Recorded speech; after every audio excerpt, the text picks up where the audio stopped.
Assalamualaikum warahmatullahi wabarakatuh. Perkenalkan, nama saya Abdurrahman. Saya mahasiswa aktif di kampus IAIN Kendari, jurusan Manajemen Bisnis Syariah semester 3.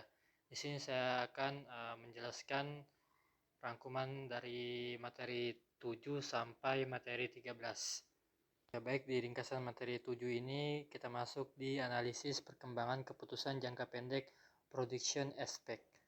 Definisi keputusan jangka pendek. Menurut Hansen dan Mowen, keputusan jangka pendek itu merupakan suatu tindakan berkala kecil yang bermanfaat untuk tujuan jangka panjang. Jadi keputusan-keputusan pendek, keputusan-keputusan singkat itu adalah merupakan tindakan bermanfaat untuk kedepannya, untuk tujuan jangka panjang atau untuk jangka panjang untuk kedepannya. Terus dalam konteks jangka pendek ini itu melibatkan yang pertama itu ada pengaturan jadwal, kedua itu ada pengaturan tenaga kerja, yang ketiga pengaturan bahan baku, dan yang keempat itu ada pengelolaan investasi. Aspek produksi dalam keputusan jangka pendek, di mana yang pertama itu ada proses produksi, merupakan rangkaian kegiatan yang mengubah bahan baku menjadi barang jadi.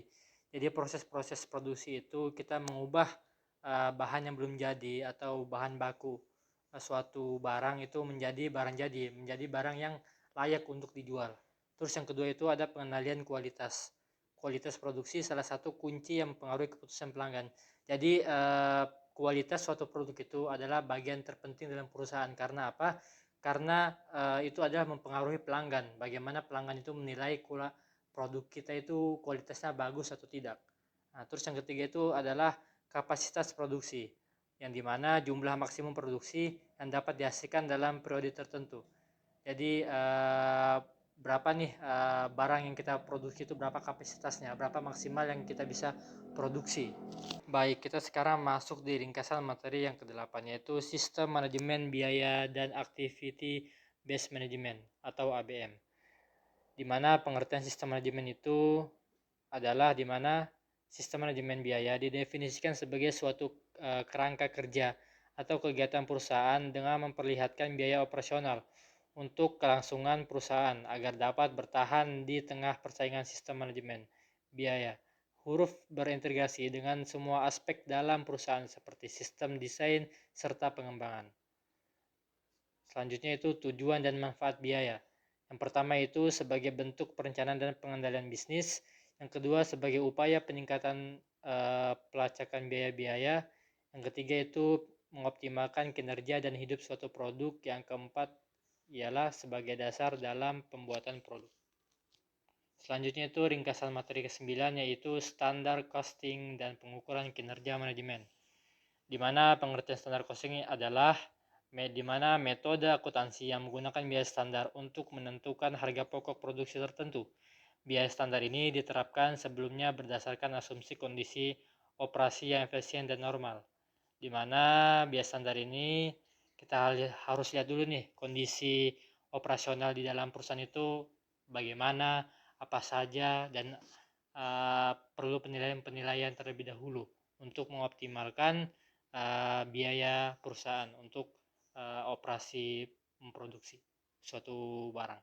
Nah, terus jenis-jenis biaya costing itu adalah yang pertama biaya rata-rata, kedua attainable high performance, yang ketiga standar lama, yang keempat itu standar teori. Oke, baik. Sekarang kita masuk di ringkasan materi 10, yaitu sistem penganggaran fleksibel dan support activity cost.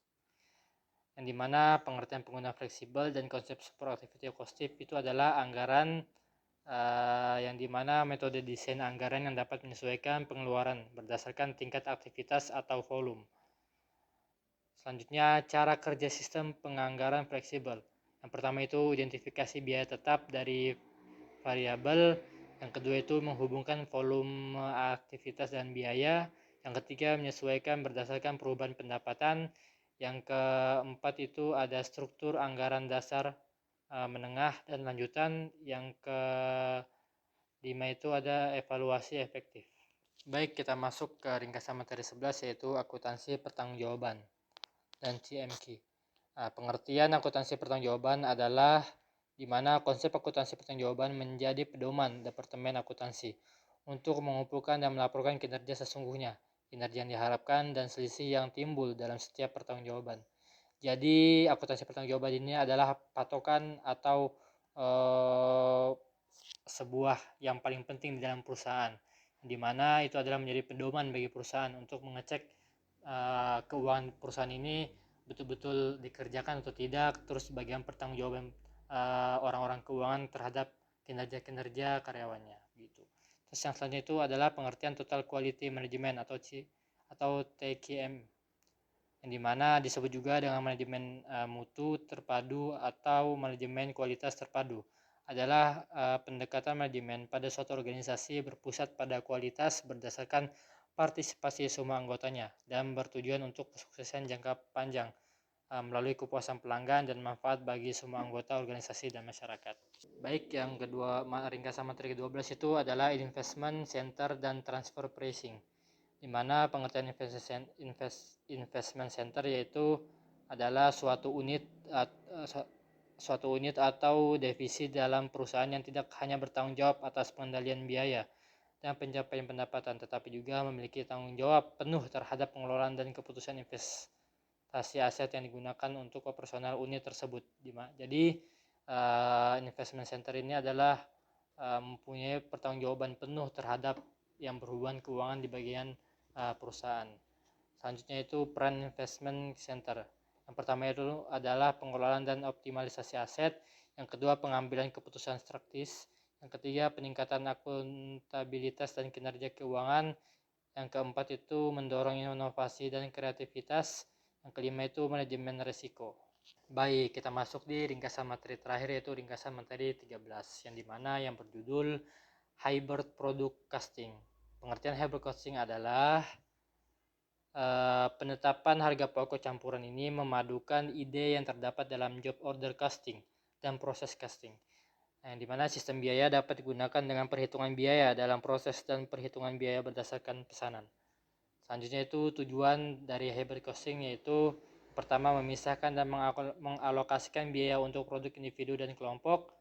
Yang kedua, sistem ini digunakan untuk menentukan biaya produk dengan mengalokasikan biaya overhead dan tenaga kerja sesuai dengan barang yang dihasilkan. Yang terakhir, yang ketiga itu sebagian besar proses produksi seragam. Hybrid costing membantu membedakan bagaimana biaya untuk menghitung biaya produk secara lebih akurat. Ya, mungkin itu saja yang dapat saya sampaikan. Lebih dan kurangnya mohon dimaafkan. Wassalamualaikum warahmatullahi wabarakatuh.